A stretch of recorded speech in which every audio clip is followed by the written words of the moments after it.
Kembali lagi dengan Laskar Film Channel, tempatnya alur cerita film. Kali ini, saya akan menceritakan sebuah film inspiratif, bertema balap motor. Balapan ini berjenis superbike, sehingga dilakukan di sirkuit balap yang sudah ditentukan. Namun tidak hanya menyajikan balapan resminya saja, tetapi juga pekerjaan rahasia dari sang tokoh utamanya. Di antara pembalap superbike, Rafa adalah salah satu orang yang berbakat, namun jarang mendapatkan sorotan. Dengan motor Kawasaki miliknya, dia selalu fokus dan mempersiapkan diri, melebihi pembalap lainnya. Di kepalanya hanya memikirkan lintasan yang akan dilalui, dan juga garis finish yang harus dia capai. Ketika balapan dimulai, dia melakukannya dengan baik. Bermodalkan sedikit celah yang ada, dia bisa menyalip pembalap di depannya dengan mudah. Hal itu terus dia lakukan, sehingga berangsur-angsur posisinya naik dengan cepat. Di antara para pembalap yang ada, Rafa adalah orang yang paling nekat dan agresif. Dengan kemampuannya, seringkali dia berangkat dari posisi tengah, dan berhasil sampai ke depan. Apabila semua lancar, tentu saja dia akan menjadi juaranya. Namun itu tidak terjadi, karena motornya selalu rusak di tengah jalan.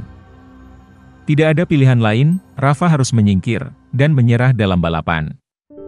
Di balik kegagalannya, seorang wanita yang bernama Regina kagum dengan kemampuannya. Dia menyadari bahwa Rafa berbakat, namun memiliki kendaraan yang buruk. Tanpa berlama-lama, Regina menawarinya untuk ikut seleksi ke dalam tim miliknya. Mendapatkan tawaran dari tim yang jauh lebih baik dari kondisinya saat ini, tentu Rafa tertarik untuk mengikutinya. Pasarin. Vale, gracias. Karena penghasilan dari pembalap yang tidak terkenal terlalu sedikit, Rafa memiliki pekerjaan lain. Dia bekerja sebagai operator bongkar muat di pelabuhan. Hal itu dia lakukan untuk mencukupi kebutuhan hidup, beserta hobinya. Dahulu Rafa memiliki seorang istri yang bernama Natalia, namun sekarang sudah bercerai. Dari hubungan itu, mereka dikaruniai seorang anak laki-laki. Ketika mantan istrinya sedang sibuk untuk interview kerja, Rafa membawa anaknya menginap bersamanya. Dia sangat menyayangi anaknya, terlihat dari keakraban mereka berdua. Seringkali dia menceritakan masa lalunya dalam balapan, beserta banyak piala yang sudah diperolehnya dalam kejuaraan. Walaupun terlahir di keluarga seperti ini, anak itu bersyukur memiliki ayah sepertinya. Ayah yang menggilai motor dan balapan, namun sangat menyayanginya. Pagi harinya, Rafa ingin mengantarkan anaknya pada Natalia. Di rumah susun itu dia mengenal Cortez, preman yang menguasai area itu, sekaligus teman masa kecilnya. Di dalam Natalia sedang melakukan senam aerobik, bersama para wanita lainnya. Rafa hanya diam menunggu, sambil melihat pemandangan itu. Ketika sudah selesai, Rafa berniat mengajaknya untuk makan bersama. Namun Natalia menolaknya, seakan-akan membatasi hubungan mereka berdua. Hari berikutnya, waktunya bagi Rafa mengikuti tes seleksi. Tidak hanya dia, Regina juga memanggil beberapa pembalap potensial lainnya ke dalam seleksi. Dari mereka semua, hanya akan dipilih satu untuk menjadi pembalap resminya. Ada beberapa tahap dalam seleksinya, dan hari ini merupakan salah satunya. Tentu semua penilaian, merupakan hasil yang diperoleh di dalam lintasan. Ketika senggang, Rafa ingin menjenguk anaknya. Tak lupa dia juga bertegur sapa dengan temannya, dan bercanda bersama. Tiba-tiba keceriaan itu lenyap, ketika dia melihat Natalia sudah babak belur. Dia baru saja dihajar segerombolan orang, sehingga Rafa ingin melaporkannya ke polisi. Namun dengan cepat Natalia menghentikan, dan memberitahukan masalah yang dihadapinya. Sebenarnya, sudah lama dia menjadi kurir obat terlarang.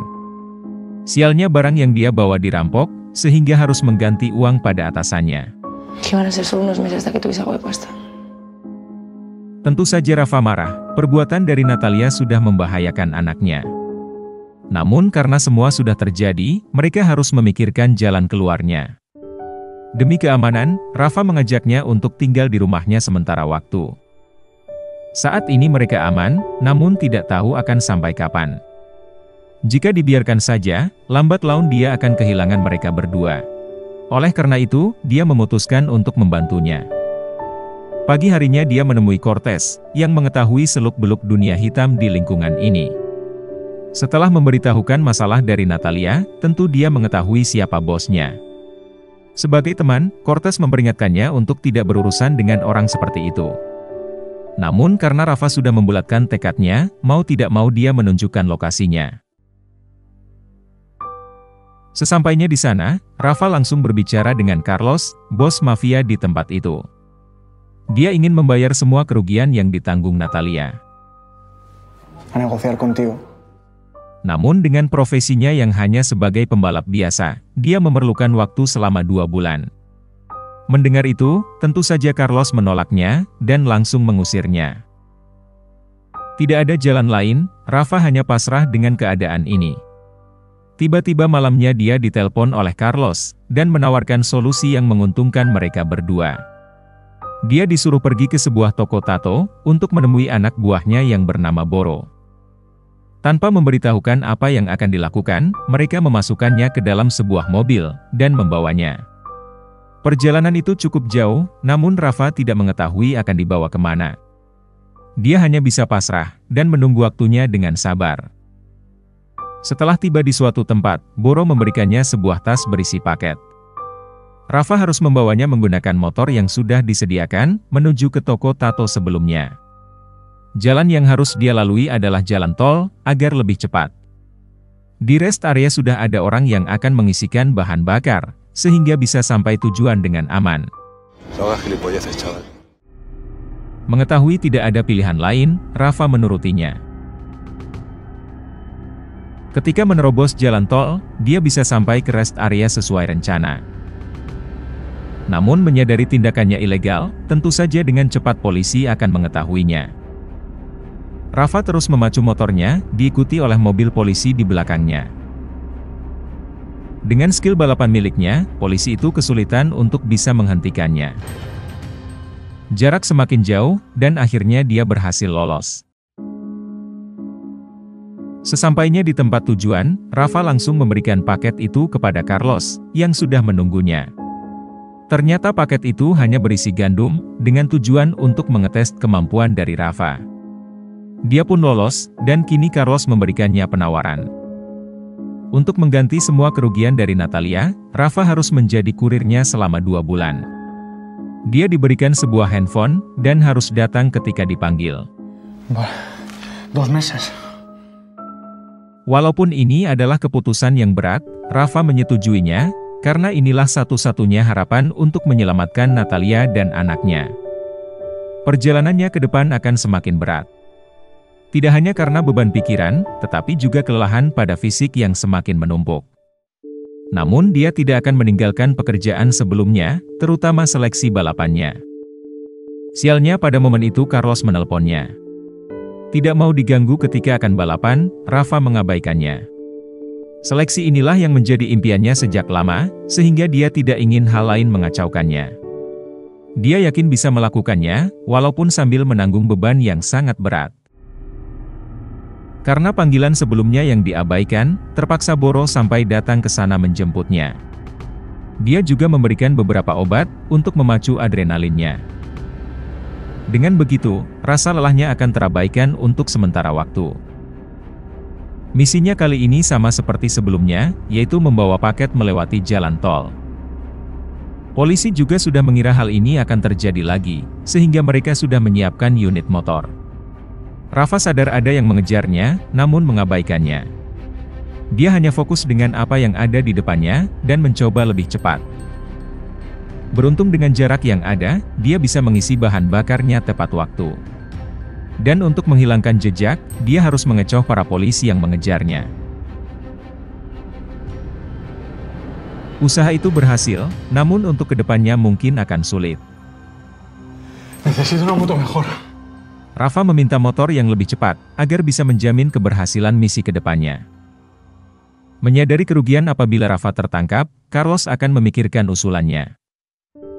Ketika sampai di rumah, Natalia menyadari bahwa Rafa selalu sibuk, dan terlihat kelelahan. Rafa tidak mau memberitahu, apa yang sudah dia lakukan untuk membayar hutangnya. Dia hanya memberitahu bahwa semua masalah itu sudah selesai, dan Natalia bisa tenang menjalani hidupnya. Semua kebenarannya harus dia pendam, dan akan dia tanggung sendirian. Baik itu rasa lelah, rasa frustasi, dia harus menahannya bagaimanapun caranya. Pada misi selanjutnya, Carlos setuju memberikannya motor baru, yaitu Kawasaki 1000 dengan ban racing. Dengan itu, dia bisa menjalankan misinya dengan aman. Hari demi hari dia lewati, dan bertahan dengan semua kegiatannya. Dari pekerjaannya di bongkar muat, seleksi balapan, dan juga sebagai kurir paket.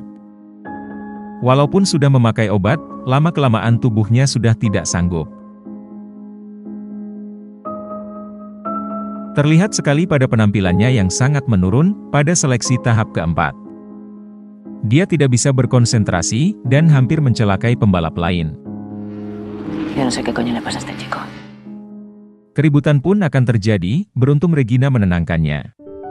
Dia sadar bahwa performa dari Rafa menurun, dan menegurnya.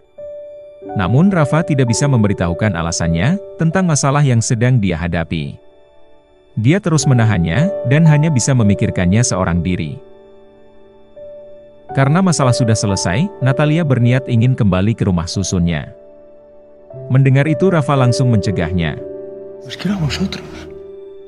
Dia pun mengutarakan keinginannya, yaitu ingin tetap bersama mereka berdua. Menyadari ketulusannya itu, akhirnya Natalia luluh, dan menerima permintaannya. Pada misi selanjutnya, terjadi perubahan skenario. Karena kerusuhan demonstran terkait politik di sana, banyak jalan yang dijaga ketat oleh polisi. Karena itu, Carlos kesulitan memberikan paket ini pada pembelinya. Dia ingin Rafa yang melakukannya, malam ini juga. Melihat kesulitan yang akan dilalui, Rafa meminta sebuah motocross, agar bisa bergerak dengan lincah. Sialnya di pekerjaannya, malam ini dia dipaksa kerja lembur. Karena waktunya kurang tepat, dengan terpaksa dia menolaknya, dan akhirnya dipecat. Namun dia sudah tidak peduli lagi, karena sekarang yang terpenting adalah segera menyelesaikan misi ini. Sebelum berangkat, Cortez tiba-tiba menemuinya. Sebagai teman dia memperingatkan Rafa, bahwa mereka tidak akan melepaskannya, walaupun semua urusannya sudah selesai. Namun pembicaraan itu terpotong, karena Boros sudah muncul di sana. Tidak terlalu memikirkan itu, Rafa hanya fokus dengan misinya kali ini. Dia harus menerobos para polisi dan gerombolan demonstran, untuk menuju lokasi penerima paket yang ditentukan. Semua tampak kacau, sehingga Rafa harus berhati-hati dengan sekelilingnya.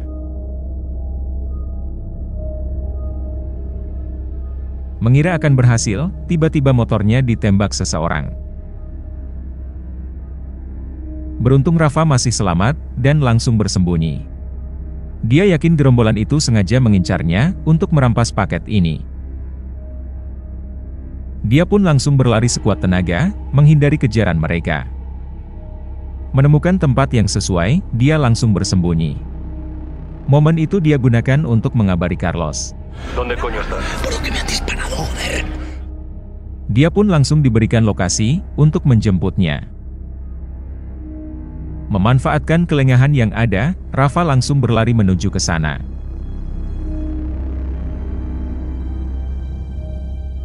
Sebuah mobil sudah menunggunya, dan akhirnya dia bisa dibawa pergi dengan selamat. Carlos yakin bahwa info pengiriman ini bocor, dan ada pengkhianat di sekitar lingkungannya. Dia mencurigai Fadel, sepupu dari Boro, yang saat ini sedang berselisih dengannya. Namun inilah dunia gelap, yang semua bisa menjadi musuh dalam waktu seketika. Masih penasaran apa yang dilakukan Rafa, Natalia mencari info dari Cortez. Rafa sadar, dia tidak akan bisa merahasiakan masalah ini darinya terlalu lama. Me queda solo la entrega. Namun karena hanya tinggal satu misi, dia ingin menyelesaikannya sampai akhir. Seleksi final untuk menentukan pembalap yang terpilih pun dimulai. Walaupun fisiknya sudah terlihat lemah, Rafa terus memaksakan diri. Dalam pikirannya dia harus melakukan yang terbaik, namun seluruh respon tubuhnya sudah berkurang. Akibatnya banyak kesalahan yang dia lakukan, sehingga harus berhenti di pertengahan balapan. Kegagalannya terulang kembali, sehingga harapannya untuk bergabung dengan tim ini sudah hilang. Regina sadar, ini bukanlah kemampuan terbaiknya. Namun semua sudah terjadi, dan Rafa harus pulang dengan penuh penyesalan. Dipecat dari pekerjaan, gagal dalam seleksi balapan, dia ingin hal itu tidak terjadi pada misi terakhirnya. Dia ingin segera menyelesaikan dan mengakhiri semuanya. Misinya sukses, karena pembeli sudah menerima paketnya dengan aman, bahkan merasa puas. Urusannya dengan mereka semua sudah selesai, sehingga Rafa ingin segera pergi. Tiba-tiba Boro memanggil, dan menyuruhnya untuk bersiap lagi esok harinya.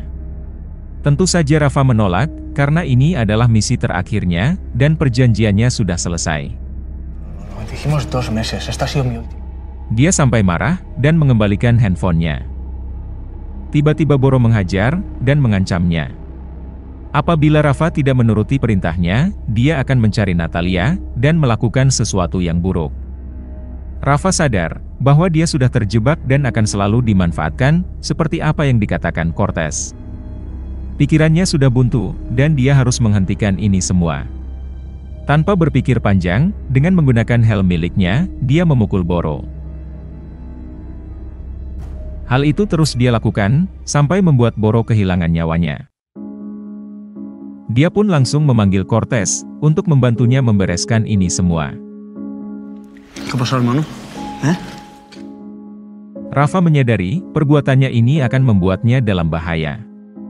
Sebelum itu terjadi, dia pun memiliki sebuah ide. Dia ingin membantu Cortez merebut bisnis dari Carlos. Apalagi dia sudah mengetahui banyak rahasianya, sehingga dengan mudah bisa merampas seluruh barangnya. Namun sebelum melakukannya, mereka harus melenyapkan Carlos terlebih dahulu. Seperti yang sudah diprediksi, pagi harinya Carlos menemui Rafa untuk mencari tahu keberadaan Boro. Rafa menipunya dengan mengatakan bahwa setelah transaksi, Boro menemui sepupunya yang bernama Fadel. Seketika Carlos menyimpulkan bahwa mereka berdua adalah pengkhianatnya. Tidak ingin membuang waktu, Carlos juga membawa Rafa untuk membantunya.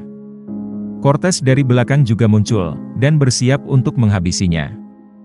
Menyadari dibuntuti seseorang, dengan cepat Carlos mengecohnya. Cortez pun emosi, target incarannya lolos begitu saja. Sesampainya di gudang rahasia, Carlos langsung mengecek seluruh barangnya. Untung saja semua masih utuh, sehingga dengan cepat mereka harus memindahkannya. Ketika ada celah, Rafa mengirimkan lokasinya kepada Cortez. Di tempat lain, anak buah dari Carlos sedang mencari Fadel. Dan kebohongan akhirnya terkuak, karena Fadel ternyata sudah lama di penjara. Seorang anak buah Cortez mendengar pembicaraan itu, dan langsung mengabarinya.